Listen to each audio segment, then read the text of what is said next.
আসসালামু আলাইকুম। আজকে আমরা কথা বলবো অটোমেটেড চালানের মাধ্যমে কিভাবে আমরা স্যালারি ট্যাক্সের টাকা জমা দিব। যেমন যে কোনো একজন ইন্ডিভিজুয়াল ব্যক্তির আপনার স্যালারি টিডিএস এর টাকা হতে পারে, বা কোম্পানির কোনো এমপ্লয়ি হতে পারে, উনি সোল প্রপাইটার হতে পারে। ওনার কিভাবে, এখন আমরা একটা কোম্পানি হিসাব করে কথা বলি, যে কোনো একজন কোম্পানির এমপ্লয়ি ওনার টাকা, স্যালারি ট্যাক্সের টাকা কিভাবে আমরা জমা দিব, সেটা আজকে আমরা অটোমেটেড চালান সিস্টেমের মাধ্যমে দেখব। গত পর্বে যেভাবে আমরা দেখেছি, আইবাস থেকে এই অটোমেটেড চালানে ক্লিক করে আপনি একটু নিচে স্ক্রল করে আসবেন, এখানে এখানে ক্লিক করে রেজিস্ট্রেশন ছাড়াই চালান এন্ট্রি করা যাবে, এটাতে ক্লিক করবেন। করার পর এনবিআর এ জমা, এটাতে ক্লিক করবেন। আয়করে ক্লিক করবেন, এখানে আপনি 3 নাম্বারটা দিবেন। তারপরে করবর্ষ, যেহেতু এখন 23-24 অর্থবছর চলতেছে, করবর্ষ হবে 24-25, মানে অ্যাসেসমেন্ট ইয়ারটা আপনাকে দিতে হবে। তারপরে দিবেন কোম্পানি কর্তৃক দেয় আয়কর। তারপর আয়করের ধরনটা দিবেন উৎসে কর।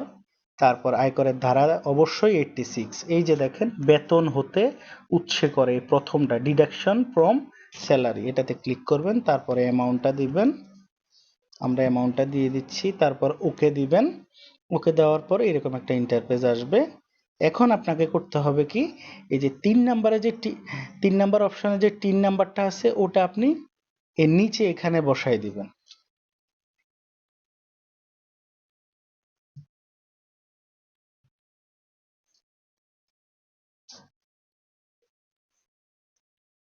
তারপরে চেক টিনে ক্লিক করবেন। এরপরে এই যে 3 নাম্বার অপশনে যে ব্যক্তি বা প্রতিষ্ঠান অর্থ জমা দেওয়া হচ্ছে, যে কোনো একজন ব্যক্তির টাকায় দিচ্ছি আমরা, ব্যক্তির 3 নাম্বারটা দিবেন, এটা কেটে ব্যক্তির 3 নাম্বারটা দেওয়া হবে। এখন 1803,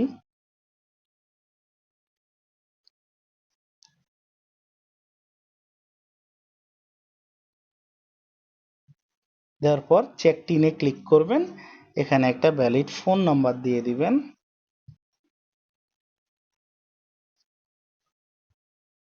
তারপর একটু নিচে আসবেন, আপনারা তো জানেনই এই 5 নাম্বার অপশন অর্থ পরিশোধের ধরন, আমরা যেহেতু ব্যাংক কাউন্টারে জমা দিব, ব্যাংক কাউন্টার সিলেক্ট করব। এরপর মন্তব্যর ঘরে লিখব income tax deducted from employees, যে কোনো একটা মাসের নাম দিয়ে দিই, for the month of July